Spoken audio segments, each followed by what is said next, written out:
Picture this. You wake up in the middle of the night. You're completely aware of everything, but you can't move a muscle. I mean, nothing. You can see your room, you can hear everything around you, but your body? It feels like it's trapped in concrete. It is this terrifying, weird space between being asleep and being wide awake.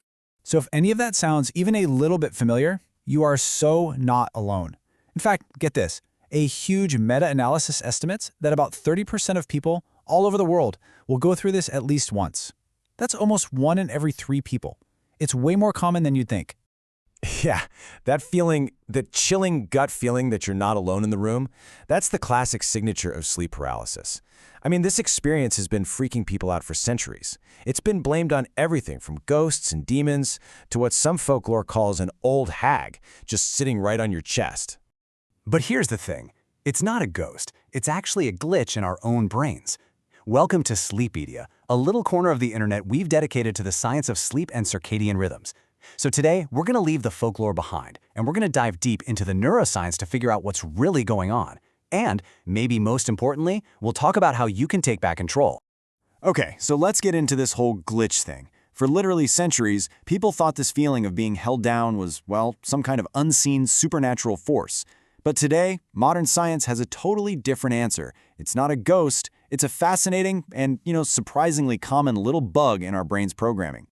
So, when you break it all down, sleep paralysis is really just a simple, but terrifying mismatch. It's this temporary state where your conscious mind, poof, it wakes up, but your body is still stuck in sleep mode. Specifically, it's stuck in that paralyzed state you're in during dreams. Your brain is ready to go, but your body just hasn't gotten the memo yet. Right, so to really get how this mismatch can even happen, we first have to understand what's supposed to go on during a normal night of sleep. See, your brain goes on this pretty incredible journey every single time you fall asleep. It's not just like flipping an off switch. It's more like a really complex, carefully choreographed dance through different states. So all through the night, you're actually cycling through these different sleep stages about every 90 minutes or so. You kind of drift from a light sleep down into a really deep sleep, and then you pop up into the most famous one of all, REM sleep. That's rapid eye movement sleep. It's the big one, where all your super vivid, movie-like dreams happen. And you actually get more and more of it as you get closer to morning. Okay, now here's where it gets really cool. During that REM sleep, your brain does something absolutely incredible. It flips on this safety feature called REM Atonia. And what that does is it basically paralyzes your body from the neck down. Why? To stop you from physically acting out your dreams. So you don't actually try to fly off the bed or start fighting a dragon in your sleep. It's a truly brilliant protective system. And this is exactly where things can get a little mixed up. Sleep paralysis is what happens when those two states, being awake and being in REM sleep, get their wires crossed.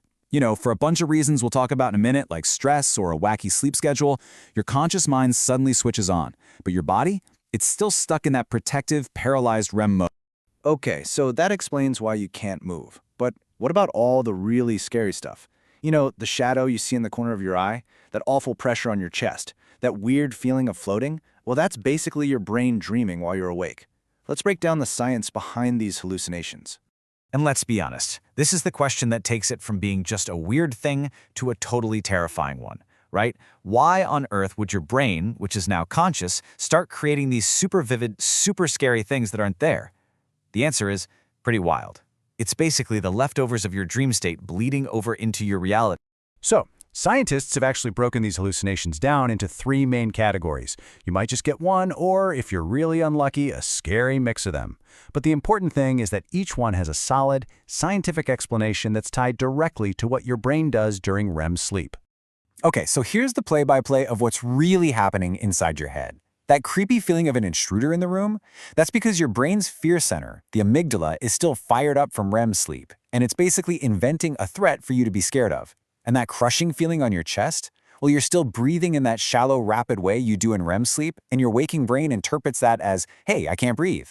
As for that out-of-body, floating feeling, your brain's balance system is active, but your body isn't moving, which creates this totally bizarre sensation of floating or drifting around. Look, just understanding the science is a huge first step in taking away the fear. But now for the really important part, taking back control. You are not helpless here. There are actual, evidence-based things you can do to manage this and even stop it from happening in the first place. All right, so let's say it happens. You're in it. What do? Rule number 1, try not to panic. I know, easier said than done, but fighting it just makes the fear worse. Instead, just acknowledge it. Tell yourself, okay, this is sleep paralysis, then pour all of your focus into one tiny movement, like wiggling a single toe or finger. That little action can be enough to snap you out of it. And remember to breathe. Just keep telling yourself, this is a brain glitch, it's not dangerous, and it's going to be over soon. But you know what's even better than getting out of it? Not having it happen at all. And prevention is absolutely your best weapon. See, this whole brain glitch is way more likely to occur when your sleep is all over the place. So by doing the simple stuff, keeping a regular sleep schedule, getting enough sleep, managing your stress, and maybe trying to sleep on your side, you help your brain make those transitions way more smoothly, which seriously cuts down the chances of that REM wakefulness mix-up. So let's kind of wrap this all up, shall we? When you really understand the science behind it, you can take this ancient, terrifying fear and turn it into something else, a kind of wonder at just how strange and complex our brains really are. So, if you take away one thing from this, let it be this. Sleep paralysis is not some supernatural attack. It's not a monster, it's actually a sign that your brain has this amazing, powerful system to protect you when you dream. And every now and then, that system just has a tiny, totally harmless glitch. The moment you understand that, you strip away all of its power. So maybe, just maybe, instead of something to be scared of, sleep paralysis is actually a rare peek into the incredible, mysterious borderlands of our own consciousness. Which kind of leaves us with one final fascinating question to think about. What else are our brains capable of when we're caught in that strange world right between sleep and waking?